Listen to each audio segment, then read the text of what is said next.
میرے عزیز بھائیوں، دنیا میں اللہ نے ہمیں پیدا کیا،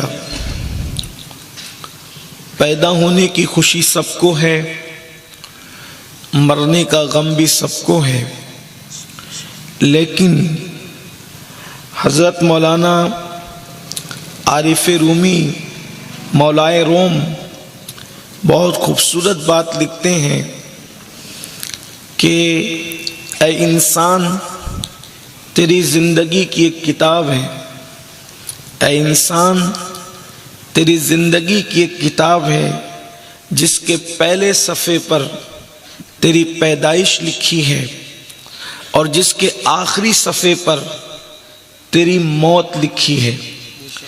پہلے صفحے پر بھی لکھا ہوا ہے اور آخری صفحے پر بھی۔ پہلا صفحہ ہے پیدائش، آخری صفحہ ہے موت، اور تمام صفحات خالی ہے، اور وہ کتاب آپ کو دے دی گئی ہے۔ اب آپ اس میں بھریے، کیا بھر سکتے ہیں؟ آپ جو بھرو گے اسی پر آپ کی کامیابی ہے، آپ جو بھرو گے اسی پر آپ کی ناکامی ہے۔ اگر آپ نے اس میں تقویٰ بھرا، اس میں پرہیزگاری بھری، اس میں دیانت داری بھری، اس میں محبتیں بھری، اس میں نمازیں بھری، اس میں روزوں کی پابندی بھری، اس میں نگاہوں کا نیچے کرنا بھرا، اس میں پاک دامنی بھری، اس میں آنکھوں کی حیا بھری، اس میں کانوں کا تحفظ بھرا، اس میں دلوں کی صفائی بھری، اس میں ماں باپ کی فرما برداری بھری، اس میں بیوی بچوں کے حقوق بھرے، اس میں پڑوسیوں کے حقوق کی ادائیگی بھری، اس میں آپ نے بڑوں کا احترام بھرا، اس میں آپ نے چھوٹوں سے شفقت بھری، اس کے اندر آپ نے جو ہے اللہ کے حقوق ادا کی کر کے بھرے، اس میں آپ نے انسانوں کے حقوق ادا کر کے بھرے، اس میں آپ نے جانوروں تک کا خیال رکھا۔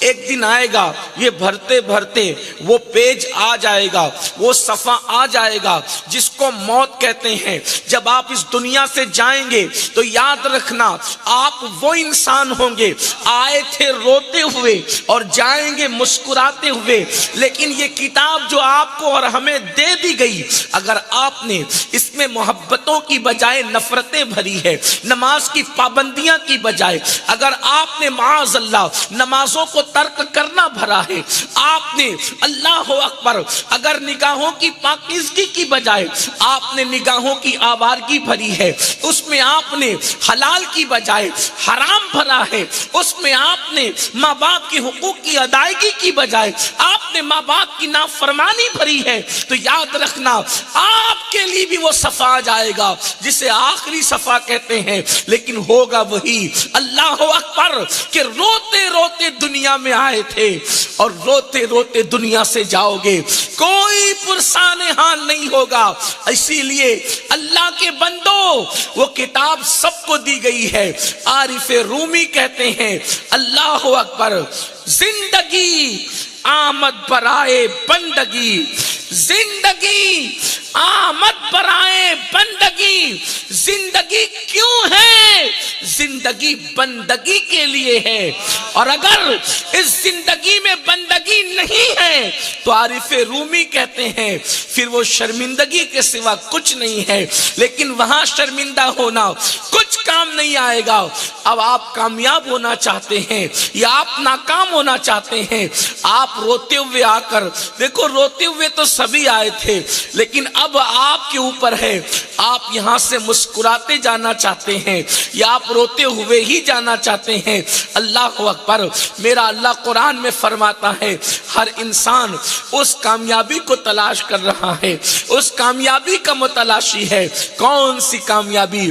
ہاں وہی کامیابی جو اللہ نے صحابہ کو عطا فرمائی، ہاں وہی کامیابی جو اللہ نے اہل بیت کو عطا فرمائی، ہاں وہی کامیابی جو اللہ نے ولیوں کو عطا فرمائی، ہاں وہی کامیابی جو اللہ نے اسلاف کو عطا فرمائی، ہاں وہی کامیابی جو اللہ نے نیک بندوں کو عطا فرمائی۔ اگر تم وہ کامیابی چاہتے ہو تو میرا اللہ فرماتا ہے کامیاب ہو گئے وہ لوگ جو اپنی نمازوں کو نمازوں میں گڑ گڑاتے۔ قد افلح المؤمنون الذین هم فی صلاتہم خاشعون، وہ کامیاب ہو گئے جو نمازوں میں گڑ گڑاتے ہیں، یعنی ان کی نمازیں بھی گڑ گڑا کر ہوتی ہے۔ آج تو ہماری نمازیں ہی نہیں، لوگوں کو نماز کا عنوان اب اتنا پرانا لگنے لگا ہے کہ لوگ سوچتے ہیں یہ نماز کے عنوان پہ گفتگو، مگر یاد رکھیے آپ کو نہیں پتا میرے رسول نے، میرے نبی نے فرمایا کہ جس کا کی نماز نہیں اس کا دین نہیں۔ الا لا الا لا دین اللہ صلاۃ اللہ، اس کا دین نہیں ہے جس کی نماز نہیں۔ آج بلکہ ایک مقام پر فرمایا اس کا ایمان نہیں ہے جس کی نماز نہیں۔ مسلم قوم مسلم کی 95% آبادی نمازی نہیں ہے۔ ایک کم و بیش 110 سے زائد صحابہ کا فتویٰ ہے کہ جس نے جان بوجھ کے نماز چھوڑی وہ کافر ہو گیا۔ شادی میں نماز چھوڑ رہے ہو، خوشیوں میں نماز چھوڑ رہے ہو، عید کی خوشیوں کے موقع پہ نماز چھوڑ رہے ہو، بیٹوں کی پیدائش کے موقع پہ نماز چھوڑ رہے ہو، لیکن آؤ ہمارے اسلاف نے کہاں نماز پڑھی؟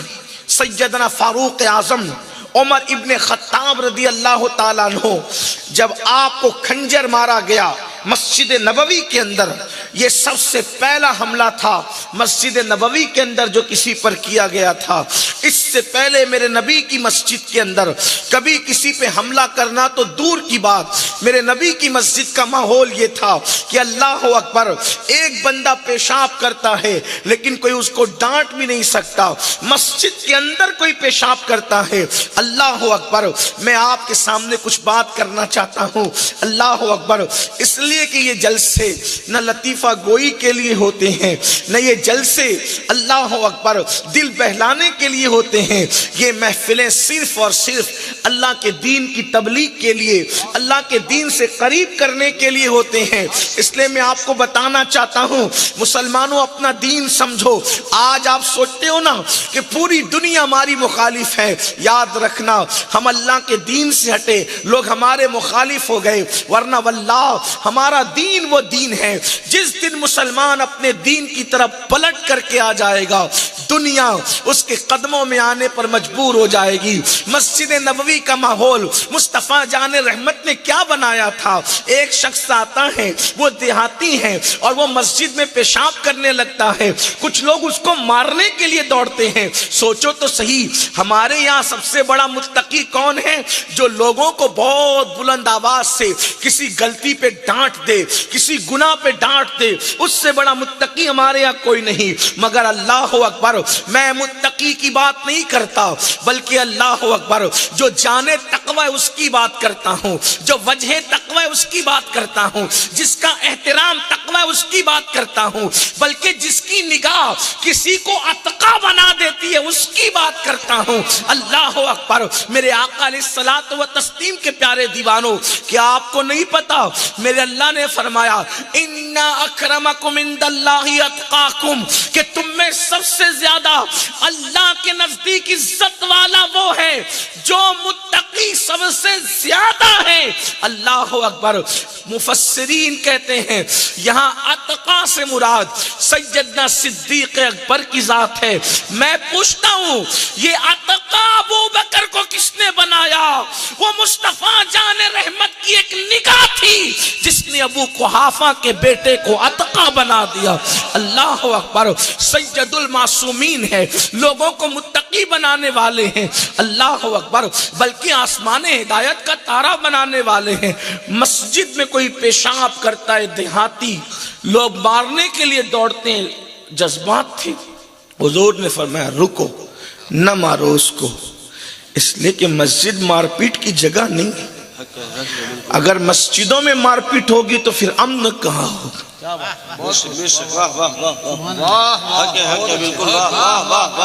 اس لیے ہمارے یہاں مسجدوں کے اندر ڈنڈے نہیں ہوتے، ہمارے یہاں مسجدوں میں تسبیحاں ہوتی ہے، ہمارے یہاں مسجد میں آواز کی بلندی نہیں ہوتی، وہاں تو آواز بھی پست رکھنے کا حکم ہے، حتیٰ کہ مسجد میں ذکر بھی بلند آواز سے نہیں ہو سکتا۔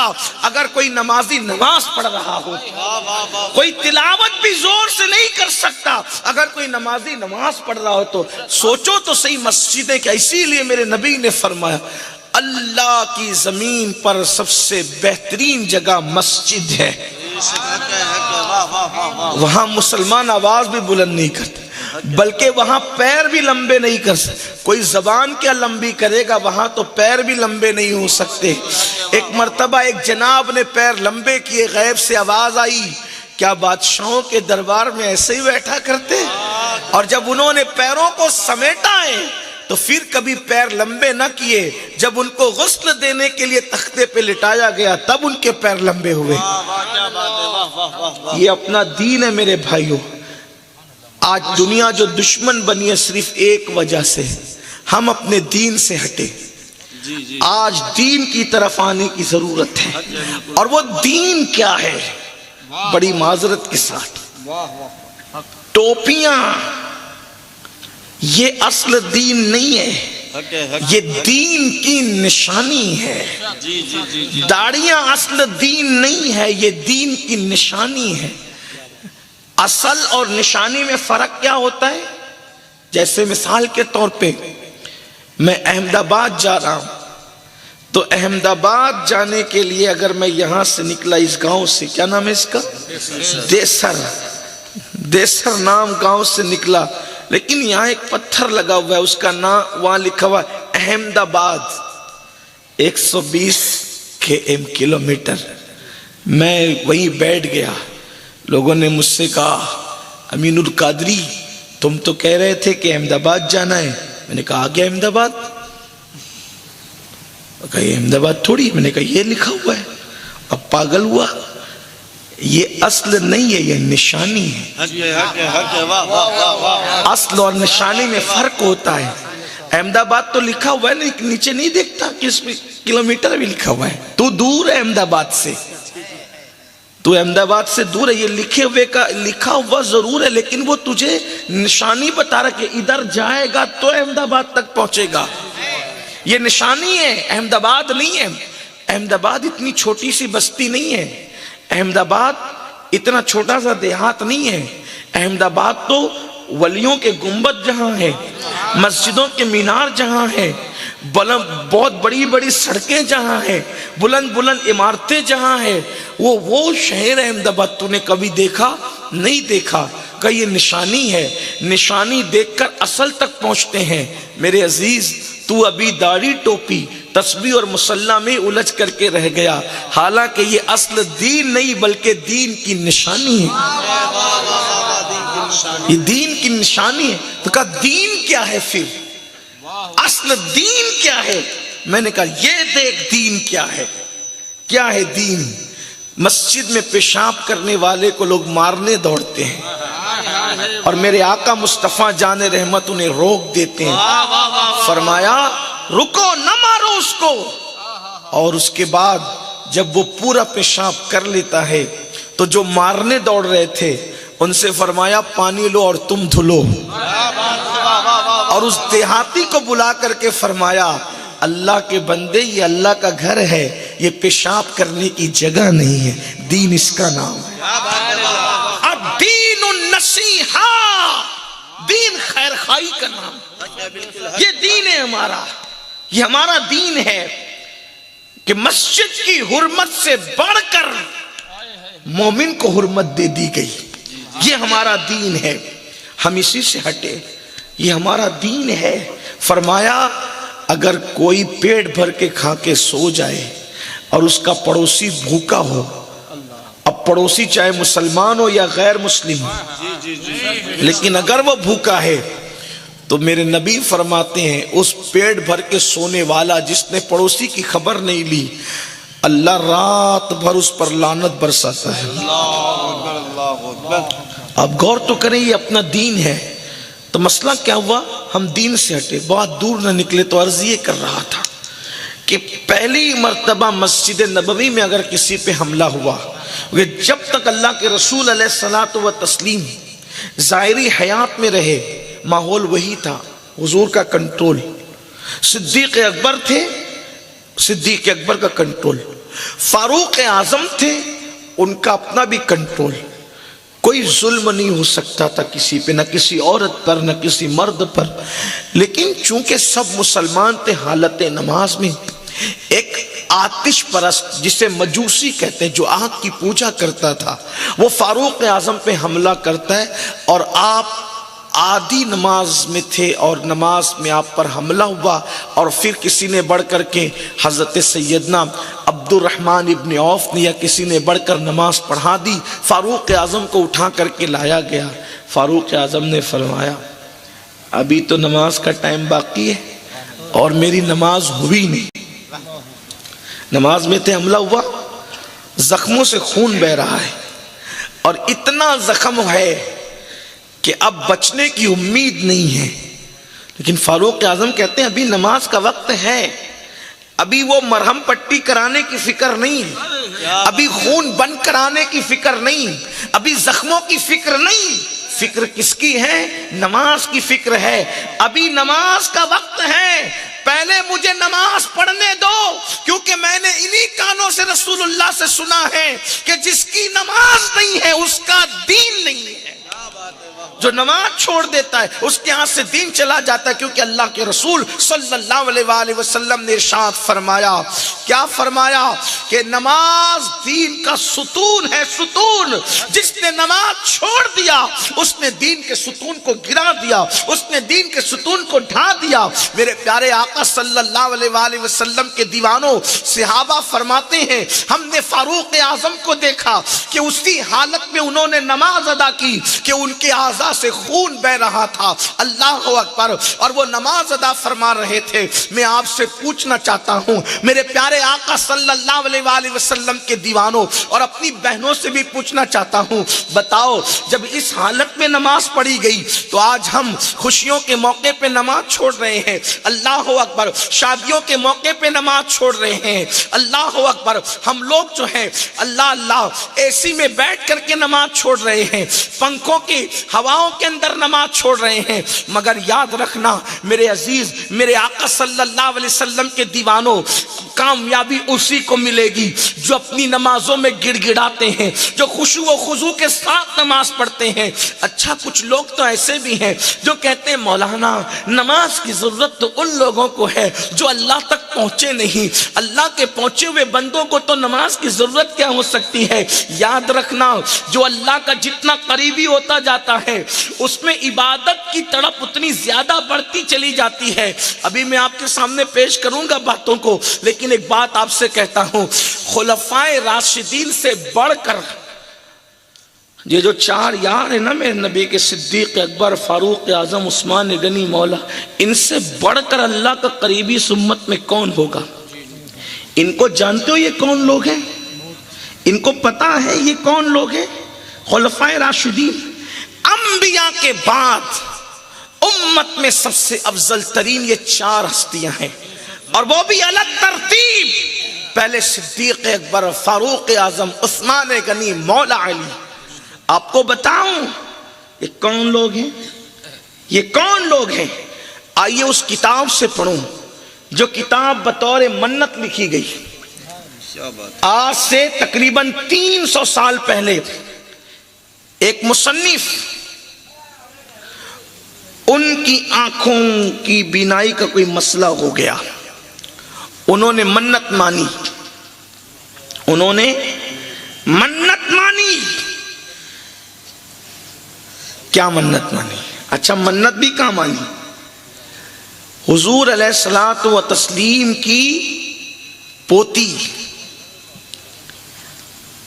حضور علیہ السلام کی پوتی، امام حسین کی شہزادی، ان کی پوتی حضرت سیدہ نفیسہ مصری کا وسیلہ دے کر، اے اللہ واسطہ تجھے نفیسہ مصری کا، اگر تو میری آنکھوں کو روشن کر دے، میری آنکھوں کی بینائی ٹھیک کر دے، تو میں اہل بیت اطہار کی فضیلت پر کتاب لکھوں گا۔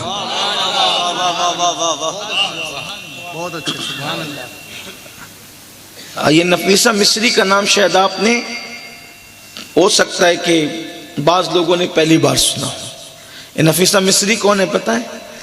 حضرت امام شافعی کا جب وصال ہوا، ابھی پیر صاحب نے بھی امام شافعی کا تذکرہ فرمایا، یہ سادات کے بڑے عاشق تھے، اہل بیت کے بڑے عاشق تھے امام شافعی۔ تو ان کی اہل بیت سے محبت کو دیکھ کر لوگوں نے کہا کہ یہ رافضی ہے۔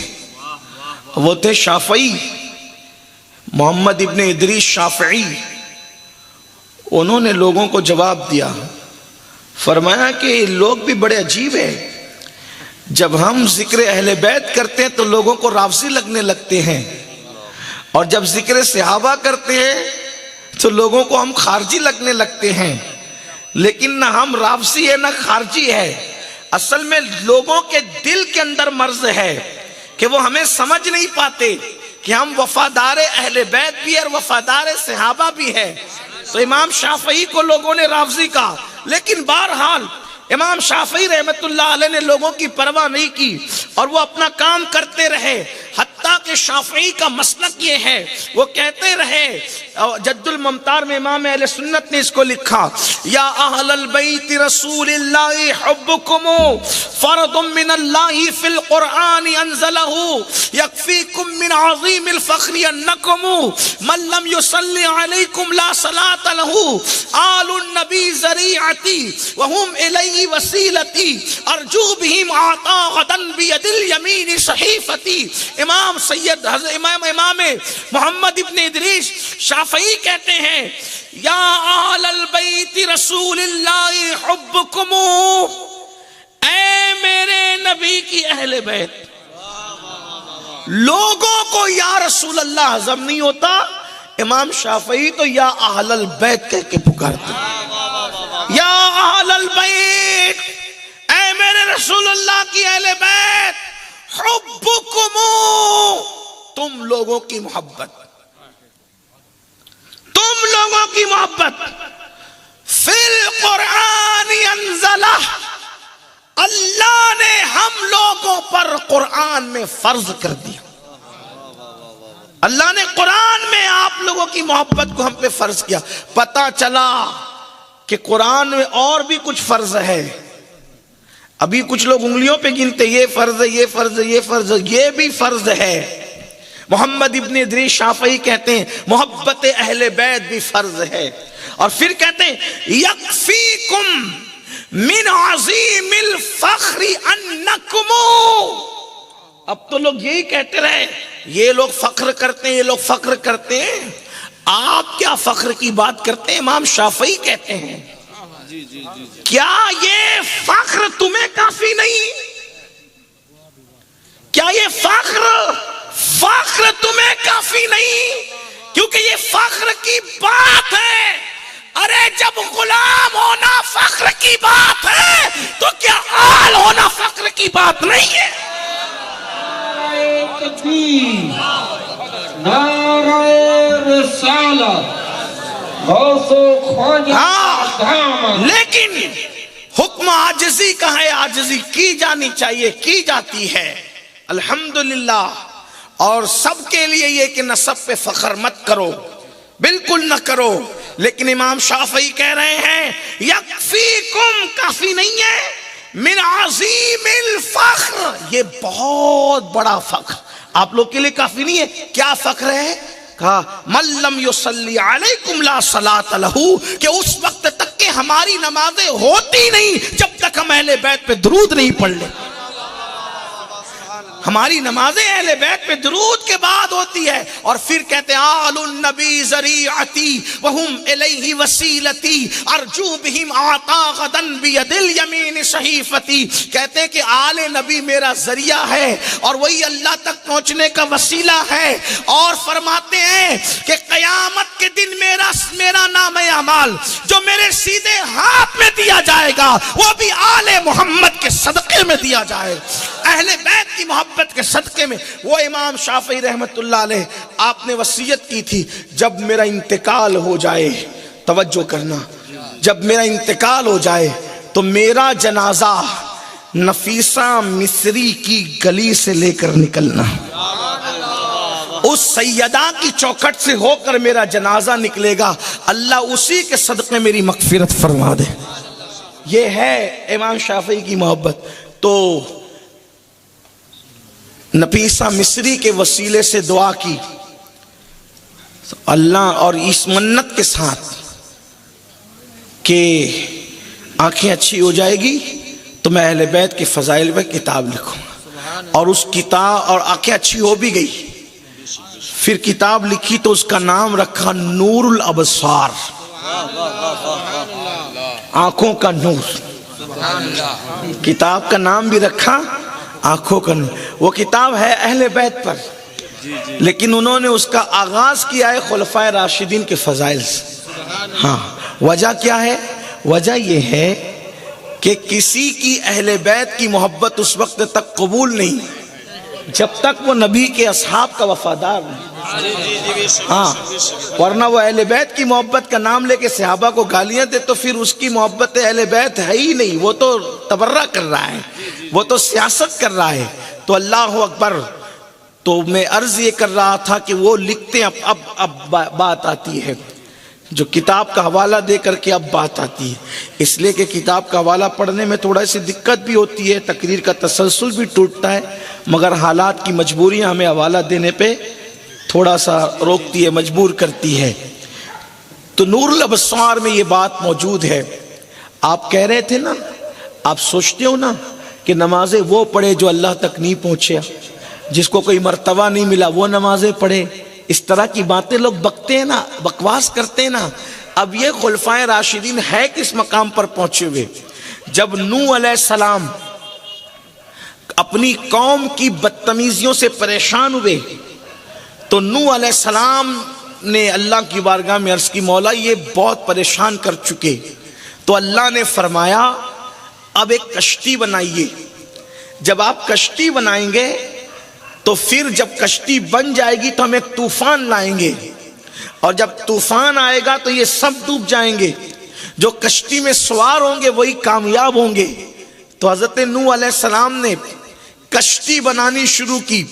اب اللہ کی شان، جو کشتی جو تھی تو وہ لکڑی سے بن رہی تھی، آپ کشتی بناتے تو کشتی جتنی بنتی ایک دن میں، پھر شام ہو جاتی، تو شام کے وقت جب آپ اپنا کام مکمل کر لیتے اور گھر چلے جاتے تو باریک باریک کیڑے، زمین کے کیڑے، وہ چاٹ ڈالتے اس لکڑی کو۔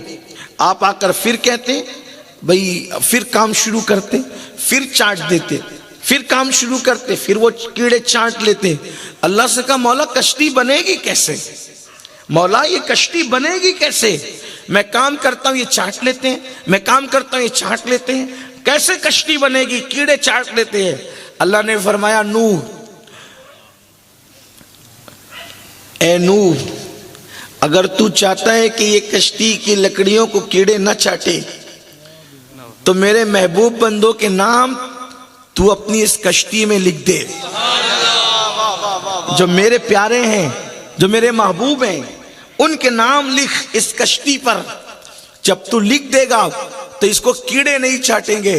تو عرض کی مولا وہ کون ہے؟ ذرا تو ہی بتا کہ نام کون ہے۔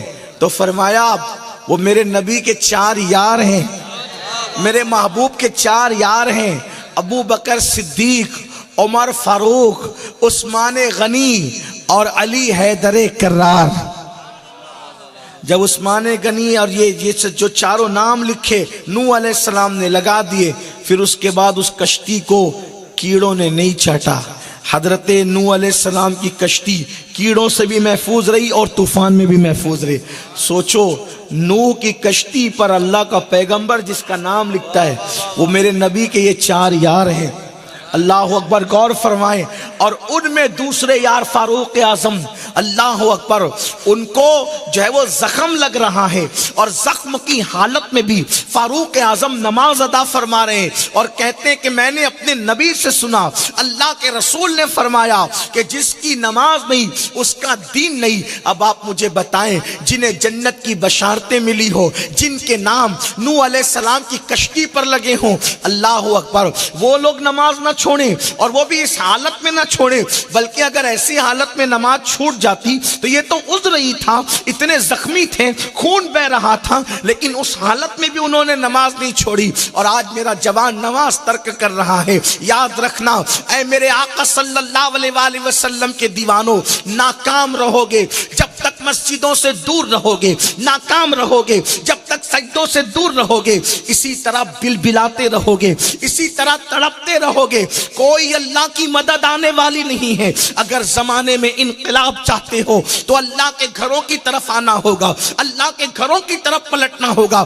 جانتے ہو، آؤ میں ایک حدیث پاک پڑھوں اور اپنی گفتگو اس پر مکمل کروں. میرے آقا صلی اللہ علیہ وآلہ وسلم کے دیوانوں، اللہ کے حبیب غیب دا نبی صلی اللہ علیہ وآلہ وسلم ارشاد فرماتے ہیں، جو نماز چھوڑ دیتا ہے اس کے لیے بلائیں ہیں. دنیا میں چند بلائیں، مرتے وقت چند بلائیں، قبر میں چند بلائیں، قیامت کے دن کی چند بلائیں. وہ بلاؤں میں گرفتار ہوگا. یعنی نماز چھوڑنے والا دنیا میں رہے تو بلاؤں میں، مرے تو بلاؤں میں، قبر میں جائیں تو بلاؤں میں، قیامت کے دن اٹھے تو بلاؤں میں. اللہ اکبر. یہی وجہ تو تھی کہ اللہ اکبر، آپ جس بھی نیک بندے کو دیکھیں وہ آپ کو نماز کا پابند ملے گا. حضرت فاروق اعظم اللہ اکبر نماز پڑھ رہے ہیں شہادت کے وقت بھی، امام حسین نماز پڑھ رہے ہیں شہادت کے وقت بھی. اللہ کے رسول علیہ السلام اس حالت میں ہے کہ بظاہر مسجد چل کر نہیں جا سکتے، تو دو لوگوں کے کندھوں پہ ہاتھ رکھ کر میرے سرکار مسجد جا رہے ہیں. آپ اندازہ تو فرمائیں. اللہ اکبر، اللہ اکبر. بلکہ مولا کائنات شیر خدا علی مرتضیٰ فرماتے ہیں، اگر اللہ قیامت میں مجھے اختیار دے گا کہ میں نماز پڑھوں یا جنت میں جاؤں، تو میں جنت میں جانے پر نماز کو ترجیح دوں گا، نماز پڑھوں گا. نماز. لوگ کہتے ہیں نماز میں کیا رکھا ہے؟ میں نے کہا علی سے پوچھ نماز میں کیا رکھا ہے. کچھ لوگ تانا دیتے ہیں تم جنت کے لیے نماز پڑھتے ہو. میں نے کہا جنت کے لیے نماز کی کیا بات ہے؟ جس کو نماز کی لذت ملی وہ جنت پر ترجیح دیتے ہیں نماز کو. مولا علی فرماتے میں نماز کو ترجیح دوں گا جنت پر. علی یہ مرتضیٰ کہہ رہے ہیں میں نماز. ہم کون سے علی والے ہیں؟ ہم صحابہ کے نام پہ سیاست کر رہے ہیں، اہل بیت کے نام پہ سیاست کر رہے ہیں. صرف نعرے ہی رہ گئے، صرف نعرے ہی رہ گئے. نعروں کے سوا ہمارے پاس بچا گیا. اور دنیا جان رہی ہے کہ تم کھوکھلے ہو چکے ہو، تمہارے پاس کچھ نہیں بچا ہے. جو آج دنیا تمہیں جانوروں سے بھی زیادہ بدترین دن دکھا رہی ہے نا، بلکہ اگر آپ برا نہیں مانے تو کہوں، کتوں پر اعتبار ہے، ہم پہ اعتبار نہیں ہے لوگوں کو. ہاں، انسان کا بیگ چیک کرنے کے لیے انسان سے نہیں پوچھا جاتا تیرے بیگ میں کیا ہے، کتوں کو سنگایا جاتا ہے اس کے بیگ میں کیا ہے بتاؤ. یہ دن دیکھ رہے ہو کہ کتوں کو اعتبار، کتوں پر تم سے زیادہ اعتبار. یہ تو ایک بات ہوئی. دوسری بات، لوگ اپنے گھروں میں کتے لے جا رہے ہیں اور تمہیں آنے نہیں دیتے. اس سے بڑھ کر انسان کی اور انسانیت کی کوئی ذلت ہوگی؟ اب بتاؤ نا. انسان کو دروازے پہ کھڑا رکھا جا رہا ہے اور کتوں کو گھر میں رکھا جا رہا ہے. کتوں کو کار میں لے کے گھوما جا رہا ہے، کتوں کو صوفے میں رکھا جا رہا ہے. یہ دن دیکھ رہا ہے انسان، پھر بھی سدھرتا نہیں. انسان تو کب سدھرے گا؟ قدرت تجھے یہ دن اس لیے دکھا رہی ہے. یاد رکھنا، لوگ تجھے چوکھٹ سے جو بھگا رہے ہیں بلکہ کتے بھگا رہے ہیں. اکثر لوگوں کا حال ہو گیا. کیوں؟ جو خدا کی چوکھٹ کو آباد نہ کرے وہ انسان یہی دن دیکھے. اور یہ تو آج ہے، ابھی یہ 21ویں صدی میں دیکھ رہے ہو. اگر اب بھی نہ سدھرے تو اللہ نہ کرے وہ دن آئیں گے کہ جس کا تصور نہیں کر سکتے. آپ کو ہم لوگوں کی باتیں، آپ کو دین کے خدام کی باتیں مذاق لگتی ہیں، ہلکی لگتی ہے، اچھمبا لگتی ہے، اٹپٹی لگتی ہے، مگر آپ کو بتا دیں عزت اللہ کی چوکھٹ سے ملتی ہے، اور صرف اللہ دیتا ہے. عزت صرف اللہ دیتا ہے. ذلت کا پیدا کرنے والا صرف اللہ ہے. رزق دینے والا صرف اللہ ہے. روزی دینے والا صرف اللہ ہے. زندگی دینے والا صرف اللہ ہے. موت دینے والا صرف اللہ ہے. ذاتی طور پر یہ اس کی صفت ہے. اس کو کسی نے یہ چیز نہیں دی ہے، ذاتی طور پہ اس کی صفت ہے. لیکن اگر کوئی دے رہا ہے تو وہ اللہ کی عطا سے دے رہا ہے، اللہ کے اذن سے دے رہا ہے. یاد رکھنا، اگر مسلمان، اور مسلمانوں سے کہہ رہا ہوں، اللہ کے بندوں، یہ جو ذلت کی حالات ہیں، وہ لوگ کبھی دیکھو جو تمہاری جوتیاں سیدھی کرتے تھے، آج وہ کرسی پر ہے، تم زمین پر. آپ تاریخ اٹھائے نا، دنیا کی تاریخ اٹھائے، عرب سے لے کر ہند تک، ہند سے لے کے سندھ تک، جو آپ کی آمد پہ ہاتھ باندھ کے کھڑے ہوتے تھے، آج ان کے ہاتھوں میں قلم ہے، آپ ہاتھ باندھ کے کھڑے ہیں. جو آپ کے پاس علم کی خیرات لینے آتے تھے، علم کی کرسی پہ وہ بیٹھے ہیں. جب تک وہ آپ کے رزلٹ پہ دستخط نہ کریں، آپ ڈگری والے نہیں ہو سکتے. کیوں؟ اللہ کا در چھوڑا. اگر آپ کو یہ کسی پاگل کی جو بکواس لگتی ہے تو میں آپ سے اتنا کہتا ہوں، چلیں کسی کو پاگل سمجھ کر ایک بار ٹرائی کر کے ہی دیکھ لیں، بن کے دیکھ لیں ایک بار اللہ والا. اللہ والا وہ نہیں جو تم رسمی طور پہ بنے ہو، اللہ والا وہ بن کر کے دیکھو، وہ بن کر اللہ والا، جس کو اللہ اللہ والا کہتا ہے، جس کو رسول اللہ والا کہتے ہیں، جس کو صحابہ اللہ والا کہتے ہیں. ہاں میرے بھائی، ہم 5 وقت کی پڑھ کر دوسری ساری چیزوں میں کمزور ہیں. بعض لوگ داڑھی رکھ کر ساری چیزوں میں کمزور ہیں. میں کہتا ہوں وہ پرفیکٹ بنو کہ نماز پڑھو تو نماز پڑھنے کے بعد نماز کا اثر مسجد کے باہر بھی نظر آئے. ہاں، تلاوت کرو تو تلاوت کا اثر بازار میں بھی نظر آئے. ایسا اللہ والا بنو کہ نگاہوں پر بھی خدا کی غیرت کے جو ہے وہ خدا کے حوالے سے حیا کے پردے ہوں، کانوں پر بھی ہو، پیٹ پر بھی ہو، زبان پر بھی ہو. میں کیا عرض کروں آپ سے، میں بات کو چلے طول نہ دیتے ہوئے سمیٹوں، اپنے عنوان کی طرف جلدی سے آؤں. دیکھو اللہ والا کون ہے. قرآن کہتا ہے وہ چلتا بھی ہے نا. سورہ فرقان میں اللہ والوں کی پہچان ہے. جی اللہ والے کون ہیں؟ دیکھو آپ کو بتاتا ہوں اشارہ دے کر. اللہ والوں کے بارے میں کہا گیا اللہ والے وہ ہیں کہ وہ زمین پر چلتے اکڑ کے نہیں چلتے، عاجزی سے چلتے. آج کل کے لڑکوں کو تھوڑا سا باڈی بن جائے وہ اکڑ کر چلتے، وہ ڈنڈ بتاتے ہیں، سینہ بتاتے ہیں. اور اب کوئی منع کرے ایسا مت چل تو کہتے ہیں کہ آپ کیا سمجھتے ہیں، ہمیں نہیں آتا چلنا، ہاں ہم نہیں دکھائیں گے تو ہم سے ڈرے گا کون.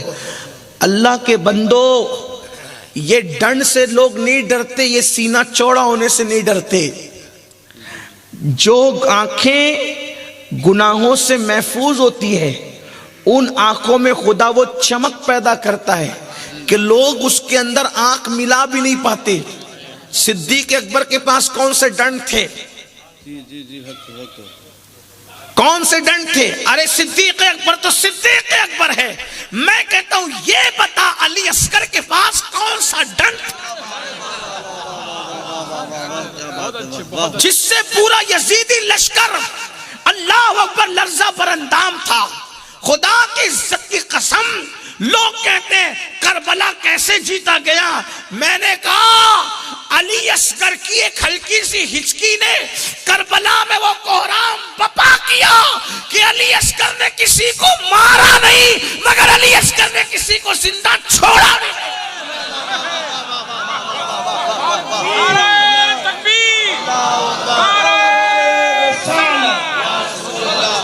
موت کی آخری ہچکی نے جو بابا کے اللہ اکبر گود میں علی اصغر نے وہ ہچکی لی ہے. اگر وقت ہوگا کبھی تو کربلا بیان کرتے ہوئے ہم بتاتے ہیں کہ علی اصغر کی ہچکی کیسے تھی. آپ وہاں جا کر کے سن لیں، ورنہ میں اس پر آؤں گا تو پھر کسی اور عنوان پر نہ جا سکوں گا. لیکن آج جس عنوان کو لے کر آئے وہ عرض کرنا چاہتا ہوں تو وہ اکڑ کے نہیں چلتے. آج کل تو اکڑ ہے آپ کے اندر، اور یہ اکڑ وہ ہے اور گناہ جہنم تک لے جاتا ہے، لیکن جہنم سے نکلنے کی امید بھی رہتی ہے اور گناہوں پر. اکڑ وہ گناہ ہے جو کفر تک لے جاتا ہے. سب کو شیطان نے بگاڑا، شیطان کو اس کی اکڑ نے بگاڑا. اس لیے اکڑ چھوڑو. قرآن کہتے ہیں وَاسْتَكْبَرَا وَكَانَ مِنَ الْكَافِرِينَ، تکبر کی اور کافروں میں سے ہو گیا. اکڑ کے نہ چلو. ایک نوجوان اکڑ کے چل رہا تھا تو امام غزالی فرماتے ہیں میرے استاد نے کہا ایسے اکڑ کے مت چل، اسلام اس کی اجازت نہیں دیتا، ایسے اجازت نہیں دیتا کڑنے کی. تو اس نے پلٹ کر، اچھا لوگ سدھرتے بھی نہیں، پلٹ کر مجھے نہیں پہچانتے میں کون ہوں. وہ امام غزالی کی بھی استاد تھے. انہوں نے کہا بیٹے بہت اچھے سے پہچانتا ہوں تجھے، تو کون ہے؟ کہا کون ہوں میں؟ تو کہا تیری ابتدا ناپاک نطفہ ہے اور مرنے کے بعد تیری قبر کی سڑی ہوئی مٹی تیری انتہا ہے. اس سے زیادہ تو کیا ہے؟ پیدا ہوا ناپاک نطفے سے، اور جب قبر میں جائے گا تو یہ مٹی سڑ کر کے بدبودار ہو جائے گی. یہی تو ہے اور کیا ہے. اگر یاد رکھنا خدا کو منا لیا، اگر خدا کو منا لیا تو فرشتوں سے بہتر ہے، ورنہ پھر تو جانور اور کتے سے بھی بدتر ہے. اسی لیے بابا بلے شاہ کہتے ہیں اٹھ بلیا چل یار منا لے، ورنہ بازی لے گئے کتے. خدا کو راضی کرو، اور جب تک کہ اس کی چوکھٹ پہ نہیں آؤ گے خدا راضی کیسے ہوگا؟ تو وہ جو اللہ والے ہیں وہ اکڑ کر نہیں چلتے. پھر اس کے بعد جب وہ اکڑ کر نہیں چلتے، وہ عاجزی سے چلتے ہیں، تو کچھ لوگ ان سے لڑتے جھگڑتے ہیں، ان کے بارے میں عجیب عجیب باتیں کرتے ہیں، یہ ایسے ہیں وہ ویسے. ہر دور میں بکواسیں اللہ والوں کے خلاف کی گئی، لیکن قرآن کیا کہتا ہے؟ ان اللہ والوں نے ان کو جواب نہیں دیا. جواب نہ دینا یہی اللہ والا پن ہے. قرآن کہتا ہے جب اللہ والوں سے لوگ الجھتے ہیں تو ان کا طریق کیا ہوتا ہے؟ وَإِذَا خَاطَبَهُمُ الْجَاهِلُونَ قَالُوا سَلَامًا. بھائی جاؤ سلامت رہو، اور وہ آگے بڑھتے. یہ اللہ والوں کی پہچان ہے. اب آپ کو تو کوئی ایک بات بولے تو آپ 4 جواب دیتے ہو، کوئی اینٹ مارے تو تم پتھر مارتے ہو. تو اللہ والے یہ نہیں. پھر کہتا ہوں داڑھی ٹوپی سے کوئی تھوڑی اللہ والا بنتا ہے، صرف اس سے نہیں بنتا، صرف 5 وقت کی نماز سے نہیں بنتا. اللہ اکبر. میرے آقا علیہ الصلوۃ والتسلیم کو لوگوں نے کیا کیا باتیں کہی. ایک شخص کہتا ہے معاذ اللہ، وہی ابو جہل کہتا ہے کہ معاذ اللہ میں نے آپ سے زیادہ بدصورت کسی کو نہیں دیکھا. خدا کی عزت کی قسم وہ ایسی شخصیت کو کہہ رہا تھا جو خدا کے جلووں کا آئینہ ہے، جو خدا کے جلووں کا آئینہ ہے. ان کو کہہ رہا تھا کہ معاذ اللہ میں نے ایسا ایسا. اب اس کو کیا دہراؤں میں اس بدبختی کی. میرے عقیدے میں تو واللہ جب حسن خیرات بانٹتا ہے، حسن کی خیرات بڑھتی ہے تو لوگ حسین ہوتے ہیں اور وہ بڑھتے ہیں میرے نبی کے تلووں سے لگ کر. میرے امام کہتے ہیں جس کی 2 بوند ہے کوثر و سلسبیل ہے وہ رحمت کا دریا ہمارا نبی. جس کے تلووں کا دھون آب حیات ہے وہ جان مسیح ہمارا نبی. جس نے ٹکڑے کیے ہیں قمر کے وہ ہے نور وحدت کا ٹکڑا ہمارا نبی. نور وحدت کے ٹکڑے کی کوئی تشریح نہیں ہو سکتی. صرف اہل علم کی توجہ چاہتا ہوں. میرے نبی کے حسن کا اندازہ کرنا ہے تو کر لو. وہ نور وحدت کا ٹکڑا ہے، ٹکڑا. نور وحدت تقسیم ہونے سے پاک ہے، لیکن یہ میرے امام کی ندرت فکر ہے کہ توحید کا ادب اور پاس بھی بیان کر دیا اور حسن مصطفیٰ کو بھی بیان کر دیا. جس نے ٹکڑے کیے ہیں قمر کے وہ ہے نور وحدت کا ٹکڑا ہمارا نبی. نور وحدت کا ٹکڑا ہمارا نبی. حسن کھاتا ہے جس کے نمک کی قسم وہ ملی ہے دلارا ہمارا نبی. سارے اچھوں میں اچھا سمجھیے جسے ہے اس اچھے سے اچھا ہمارا نبی. سارے اونچوں میں اونچا سمجھیے جسے ہے اس اونچے سے اونچا ہمارا نبی. خلق سے اولیاء، اولیاء سے رسول، اور رسولوں سے اعلیٰ ہمارا نبی۔ کون دیتا ہے دینے کو منہ چاہیے، دینے والا ہے سچا ہمارا نبی۔ ایسی ہستی کو کہہ رہا تھا وہ کہ میں نے معاذ اللہ آپ سے زیادہ، معاذ اللہ ثم معاذ اللہ، بدصورت کسی کو نہیں دیکھا۔ حضرت کعب احبار کے حضرت ابی بن کعب کہتے ہیں، حضرت ابی بن کعب کہتے ہیں میں حضور کے پاس آیا کہ یا رسول اللہ یہ جو آپ پر سورت نازل ہوئی والا عصر، ان الانسان لفی خسر الا الذین آمنوا وعملوا الصالحات وتواصوا بالحق وتواصوا بالصبر، اس کا کیا مطلب ہے؟ تو چونکہ قرآن کے ایک ایک آیت کے 70 ہزار معنی ہوتے ہیں، سرکار نے والعصر سے مراد دن کا آخری حصہ ہے، وہ عصر سے مغرب تک کا وہ دن کا آخری حصہ ہے۔ اس کے بارے میں اولیاء کہتے ہیں، ولی لوگ اللہ والے کہتے ہیں یہ ولیوں کے لیے عید کا ٹائم ہوتا ہے، اتنا ٹائم، جیسے لوگ عید کی قدر کرتے ہیں ویسے اللہ والے اس عصر کے ٹائم کی قدر کرتے ہیں، عید کی طرح۔ تو کہا کہ وہ عصر سے مراد دن کا آخری حصہ ہے، تو کہا لفی خسر سے مراد کون ہے؟ تو کہا وہ ابو جہل ہے۔ الا الذین آمنوا سے مراد کون ہے؟ تو کہا وہ ابو بکر ہے۔ وعملوا الصالحات سے مراد کون ہے؟ تو کہا وہ عمر ابن خطاب ہے۔ وتواصوا بالحق سے مراد کیا ہے؟ کہ وہ عثمان ذوالنورین ہے۔ وتواصوا بالصبر سے کیا مراد ہے؟ کہ وہ میرا علی ہے۔ اسے سورۃ کیا بات ہے، واہ۔ تو وہی لفی خسر آیا، اور لفی خسر آ کر کے وہ کہتا ہے کہ آپ جیسا معاذ اللہ میں نے نہیں دیکھا، ایسا بدصورت نہیں دیکھا، وہ بدبخت کہتا ہے۔ لیکن قربان حلم مصطفیٰ پر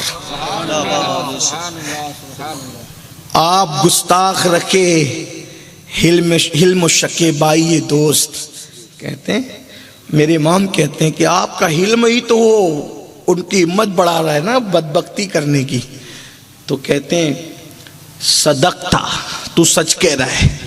دیکھ رہے وہ اتنی بدبختی کی بات کہہ رہا ہے، اور حضور کیا فرماتے ہیں؟ وہ سچ کہہ رہے ہیں۔ وَإِذَا خَاطَبَهُمُ الْجَاهِلُونَ قَالُوا سَلَامًا، اور جاہلوں کو کہیں کیا تو سچ کہہ رہا ہے۔ وہ چلا گیا خوشی خوشی، میں بہت تیر مار کر کے آ گیا، میں نے تو بات بڑی کر دی ان کے منہ پہ۔ اتنے میں یار غار مصطفیٰ افضل البشر بعد الانبیاء بالتحقیق سیدنا ابو بکر صدیق ہے آقا۔ اچھا ان کو یہ پتا بھی نہیں تھا، حضور آقا میں نے آپ جیسا حسن والا کسی کو نہیں دیکھا۔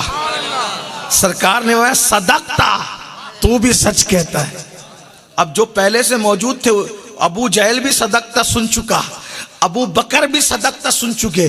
صحابہ نے کہا کہ ہمارے ماں باپ پہ قربان، وہ بدبختی کی بات کرتا ہے، یہ خوشبختی کی بات کرتے ہیں، لیکن آپ نے دونوں کو سچا کہا۔ فرمایا میرے اللہ نے مجھے آئینہ بنا کر بھیجا ہے، جو میرے سامنے آتا ہے وہ مجھے نہیں دیکھتا، وہ اپنے آپ کو دیکھتا ہے۔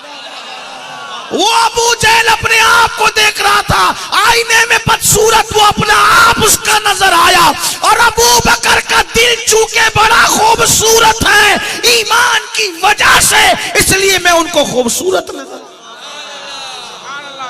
اسی لیے آقا آج بھی جن کو خواب میں نظر آتے ہیں، سب کو آقا ایک طرح نظر نہیں آتے، خواب میں بھی حضور سب کو ایک جیسے نظر نہیں آتے، جس کا ایمان جیسے ہوتا ہے حضور اس کو ویسے نظر آتے۔ صدیق نے کہا حضور میں نے آپ جیسا نہیں دیکھا۔ تو اللہ والا اگر بننا ہے منہ نہ لگو لوگوں۔ کسی مفکر نے کہا کہ راستہ چلنے والا دانشمند مسافر ہر بھونکنے والے کتے کو پتھر نہیں مارتا، کیونکہ اگر منزل پر جانے والا مسافر ہر بھونکنے والے کتے کو پتھر مارے گا تو وہ اپنی منزل پر پہنچ نہیں سکے گا۔ تو تمہاری منزل بہت بڑی ہے، میری منزل مدینہ ہے۔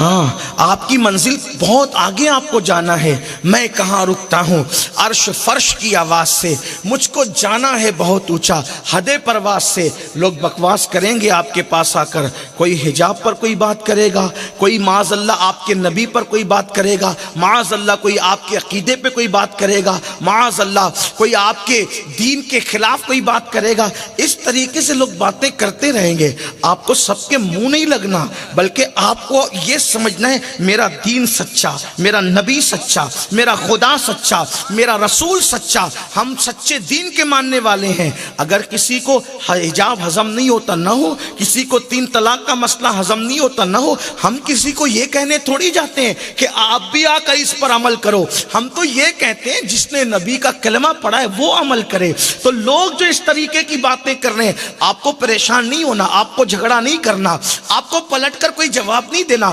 جواب دینے کے لیے لوگ موجود ہیں۔ وَإِذَا خَاطَبَهُمُ الْجَاهِلُونَ قَالُوا سَلَامًا، ان کو ان کے حال پہ چھوڑو، آپ اپنی طرف جاؤ۔ آپ کو کاروبار میں ترقی کرنا، آپ کو علم میں ترقی کرنا، آپ کو اتنا بڑا بن جانا ہے، یاد رکھنا اپنے بچوں کو اتنا بڑا بنانا ہے کہ آپ کو نوکریاں ڈھونڈنا نہ پڑے، نوکریاں آپ کو خود تلاش کرتی پھریں، اور اقتدار آپ کو ڈھونڈنا نہ پڑے، اقتدار آپ کو خود تلاش کرے۔ لوگوں کے اوپر بوجھ مت بنو، لوگوں کی ضرورت بنو، اپنی راتوں کو فلموں کی نظر نہ کرو۔ جتنی دیر تک فلم دیکھتے ہو اتنی دیر تک کتابیں پڑھو، جتنی دیر تک سیریل دیکھتے ہو اتنی دیر تک کتابیں پڑھو، اور ساری کتابیں بعد میں پڑھو، پہلے اللہ کی کتاب پڑھو، اس لیے کہ اللہ کی کتاب بہت بڑی چیز ہے۔ اس کتاب کو جو تھام لیتا ہے، یہ کتاب جس کے ہاتھ میں چلی جاتی ہے، پھر اللہ اکبر، وہ کتاب کو تھامنے والا کبھی ذلیل نہیں ہوتا، کبھی رسوا نہیں ہوتا۔ امام حسین نے کربلا سے یہی پیغام دیا، میرے عزیز، حسین کا رشتہ اپنے جسم سے کٹ گیا لیکن اللہ کی کتاب سے نہیں کٹا۔ مولا حسین نیزے پر بھی قرآن سناتے نظر آ رہے ہیں اور ہمیں پیغام دے رہے ہیں، جسم سے تو ہم رشتہ توڑ سکتے ہیں، جسم سے تو رشتہ توڑ سکتے ہیں، لیکن اللہ کی کتاب سے رشتہ نہیں توڑ سکتے۔ کیوں؟ اس لیے کہ یہ اگر کتاب سے دور ہوں گے تو کتاب کے قریب کون رہے گا؟ کیونکہ میرے نبی نے فرمایا میں تم میں 2 بھاری چیزیں چھوڑ کے جا رہا ہوں، ایک اللہ کی کتاب چھوڑ کر کے جا رہا ہوں، دوسری میری اہل بیت چھوڑ کر کے جا رہا ہوں۔ یاد رکھیے، کتاب کو بھی پکڑیے، اہل بیت کا دامن بھی پکڑیے، اللہ اکبر۔ لیکن آج مسلمانوں نے کتاب کو بھی چھوڑا اور اہل بیت کو بھی چھوڑا، نہ کتاب رہی ہاتھ میں نہ اہل بیت کا دامن۔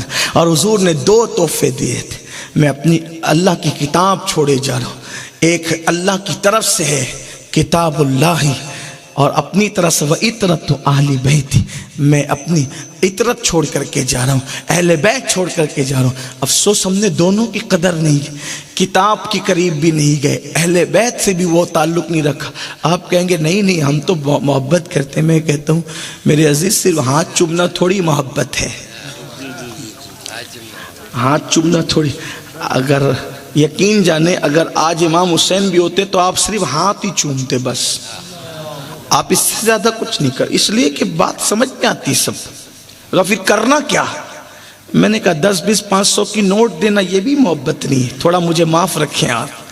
کہا پھر کیا ہے؟ میں نے کہا اصل محبت کی نشانی یہ ہے، یار جس راستے جائے اسی کے پیچھے پیچھے چلو۔ مولا حسین نے کیا کیا؟ وقت کی حکومت دین بدل رہی تھی، حسین نے کہا نہیں بدلنے دوں گا، یہ ہے حسینیت، ڈٹے رہے۔ اور دیکھو حکومت نے امام علی مقام کو ان کے شہزادوں سمیت شہید کر دیا ہے نا، اور وہ خوش تھا کہ میں نے اپنے راستے کا پتھر ہٹا دیا۔ مگر یاد رکھنا مومن کھڑا رہ کر کے اتنا اڑا نہیں رہتا جتنا شہادت کے بعد مومن اڑا رہتا ہے۔ ہاں، حسین کی ظاہری زندگی یزید کا تختہ نہیں پلٹ رہی ہے، حسین کی شہادت کے بعد کی زندگی نے یزید کا وہ تختہ پلٹا کہ نام بھی مٹا، اولاد بھی مٹی، خاندان بھی مٹا۔ آپ کہاں ہو؟ دین کے نام پہ مٹنے والوں کی زندگی کا اندازہ کرو، اور دین ہمارے اندر نہیں ہے۔ ہم کیا اللہ والے بنیں گے؟ دین ہمارے اندر۔ میں کہتا ہوں اگر دین اندر پیدا ہو جائے نا تو مرا ہوا بندہ بھی دین کی تبلیغ کرتا ہے۔ باپو نے جو کہا میں اس کو لوں گا بھی، انہوں نے جو اشارے دیے، موت کے بعد بھی بندہ لوگوں کو دین کی طرف۔ ہم جیتے جی اپنے بچوں کو مسلمان نہیں بنا پا رہے، اور جن لوگ جو اللہ والے تھے انہوں نے مرنے کے بعد بھی لوگوں کو دین عطا کیا، مرنے کے بعد بھی۔ تو یہ بات ہے کہ اگر کوئی آپ کی ذات کے خلاف کوئی بولے آپ نے جواب نہیں دینا، آپ نے اپنے ہدف کی طرف، اپنی منزل کی طرف چلنا ہے، آگے بڑھنا ہے، آگے بڑھتے جاؤ۔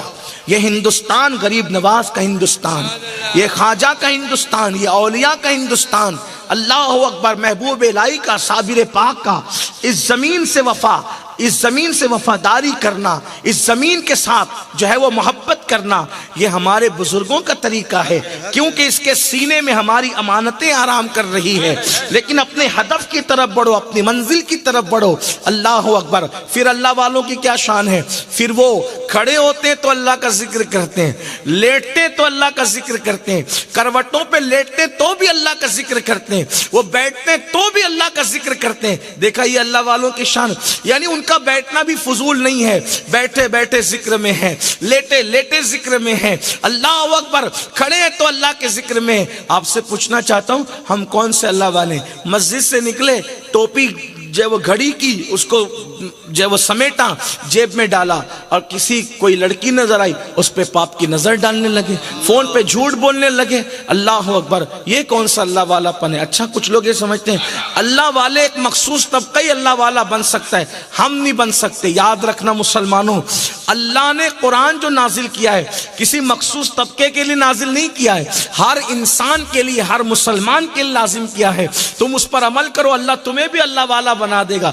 آپ کا لباس چاہے جیسا ہو، لیکن اگر آپ کا کردار اللہ والوں جیسا ہے تو آپ کو اللہ والا اللہ بنا دے گا۔ اللہ آپ کو وہ کردار دے، ہم سب کو کردار دے۔ اقبال نے کہا تھا، خدا تجھے کسی طوفان سے آشنا کر دے کہ تیری بحر کی موجوں میں اضطراب نہیں۔ دیکھو اقبال تو لوگ اس کو ایک شاعری جانتے ہیں، لیکن وہ بندہ کیسا کردار اختیار کرتا ہے اقبال، کہ اللہ تبارک و تعالیٰ اس کو موت سے پہلے پہلے اللہ والا بنا دیتا ہے۔ یہ اندازہ تو فرمائے، حضرت ٹیپو سلطان شہید بظاہر ایک بادشاہ ہے، لیکن اللہ اس شخص کو اللہ والا بنا دیتا ہے۔ محمود غزنوی بظاہر ایک بادشاہ ہے، اللہ تعالیٰ اس کو اللہ والا بنا دیتا ہے۔ کردار انسان کو، اورنگزیب ایک بادشاہ ہے، اللہ موت سے پہلے پہلے اس کو اللہ والا بنا دیتا ہے۔ سوچو تو صحیح مسلمانوں، ہم کہاں ہیں؟ بہت دور ہے ہم دین سے۔ دین کی طرف آؤ۔ اللہ اکبر۔ پھر کہا جب وہ دعا کرتے ہیں، اب اللہ والوں کی دعا بھی دیکھو، جب وہ دعا کرتے تو کون سی دعا کرتے ہیں؟ وہ کہتے ربنا ہب لنا من ازواجنا وذریاتنا قرۃ اعین وجعلنا للمتقین اماما۔ اللہ والوں کی دعا بھی اللہ نے بتا دی۔ کیا دعا کرتے ہیں؟ وہ دعا کرتے ہیں اللہ ہماری اولاد کو اور ہماری ازواج کو ہماری آنکھوں کی ٹھنڈک بنا، اور ہمیں متقیوں کا امام بنا۔ ہمیں کس کا پیشوا بنا؟ ہمیں کس کا سردار؟ یعنی ہمارے پیچھے جو قوم چلے وہ بھی متقی ہو، آوارہ لوگ ہمارے پیچھے نہ چلیں، ہم ان کے سردار نہیں ہوں، ایرے گہرے لوگوں کے ہم سردار نہیں ہوں، ہم متقیوں کے پیشوا بنے، متقیوں کے سردار۔ یہ اللہ والوں کی نشانی۔ اور بھی بہت نشانیاں بیان کی گئی ہے، لیکن وہ ساری چیزیں نہیں آ سکتی۔ گفتگو سمیٹتے ہوئے عرض کرو میرے بھائی، میرے عزیز، آؤ دین کی طرف آؤ۔ حالات بدلیں گے، انقلاب آئے گا، مایوس نہیں ہونا، کبھی مایوس نہیں ہونا۔ قرآن نے سب بیان کیا۔ ایک بادشاہ تھا، ایک بادشاہ، اس کے پاس بڑا ملک تھا، بہت بڑا ملک۔ وہ گھمنڈی ہوا، اس نے غرور کیا، گھمنڈ کیا۔ جو اس کے ملک کی مائنارٹی تھی، اقلیت جس کو کہتے ہیں، وہ تھی پاپی۔ حالانکہ وہ تھی نبی کی اولاد، آلے پیغمبر تھے وہ لوگ، لیکن ہو گئے تھے گنہگار، ہو گئے تھے پاپی، اپنے باپ داداؤں کے دین سے بھٹک گئے تھے۔ تو بادشاہ مغرور ہو کر ان کے بیٹوں کو ذبح کرتا تھا اور ان کی بیٹیوں کو باقی رکھتا تھا۔ کیوں؟ تاکہ ان کو غلام بنائے۔ ٹھیک؟ اور اللہ نے اس کو کتنی ڈھیل دی؟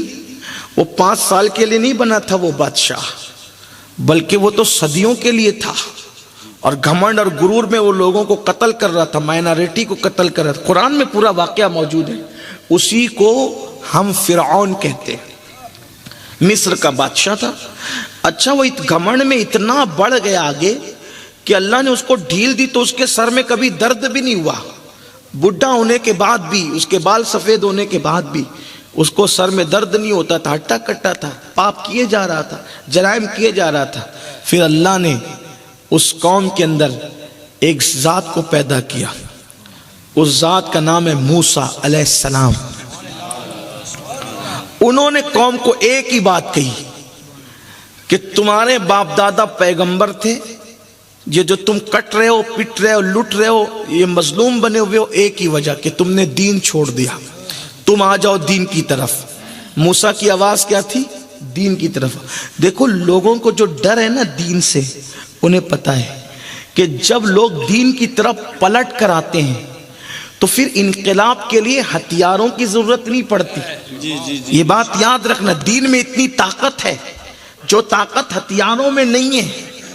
ہاں یاد رکھنا، جو طاقت گالیوں میں نہیں ہے، جو طاقت چیخنے چلانے میں نہیں ہے، وہ طاقت دین میں ہے۔ دین، اور دین کیا ہے؟ موسیٰ علیہ السلام نے کہا دین کی طرف آؤ، اور پھر ان کی آواز پر لوگ دین کی طرف آئے بھی، اور جب آئے تو وہ دیندار لوگ، اللہ نے ان کے لیے دریا میں رستے بنائے، اور جو مائنارٹی پر ظلم کر رہا تھا، قتل کر رہا تھا، اسی کو دریا کے اندر سب کی آنکھوں کے سامنے غرق کر دیا گیا، ڈبا دیا گیا۔ فرعون ڈوبا کب؟ جب بنی اسرائیل دین پر آئے، جب بنی اسرائیل اللہ کی طرف پلٹے، پتا چلا ظالم ڈوبیں گے، آپ پہلے دین کی طرف آئیے، آپ اپنے مذہب کی طرف آئیے۔ اپنا مذہب بہت خوبصورت ہے، حسین ہے، لیکن جب آپ 10 منٹ کا ٹائم نماز کے لیے نہیں نکال سکتے تو پھر آپ کیسے کامیاب ہوں گے؟ آپ تقوی پرہیزگاری کی طرف نہیں آ سکتے۔ اور یہ جو لوگ آپ کو پاپ کی طرف لے جا رہے ہیں، آپ کے محلے میں جو نشہ آور چیزیں بیچی جا رہی ہے، شراب سستی ہو رہی ہے، گانجا، چرس، بھنگ، اس کا آپ کو عادی بنایا جا رہا ہے۔ کیوں؟ لوگ جانتے ہیں جس دن تم اس گندے دلدل سے نکلو گے وہ صبح تمہاری ہوگی، وہ صبح، یہ صبح جو کبھی فردا ہے کبھی ہے امروز، نہیں معلوم کہ ہوتی ہے کہاں سے پیدا، وہ صبح جس سے رستہ شبستہ کا وجود ہوتی ہے بندہ مومن کی عزا سے پیدا۔ میں بات عنوان تو لمبا لے کر چلا تھا، لیکن بات ختم کرتے ہوئے عرض کر دوں، جس دن مسلمان اپنے دین کی طرف آ گیا، جس دن مسلمان بن گیا، ویسے مسلمان کہ اس کی نماز نہیں چھوٹ رہی ہے زخموں کے باوجود، اس کی آنکھیں نہیں بہک رہی ہے حسن کے باوجود، وہ نشے میں تو ہے لیکن شراب کے نشے میں نہیں بلکہ عشق مصطفیٰ کے نشے۔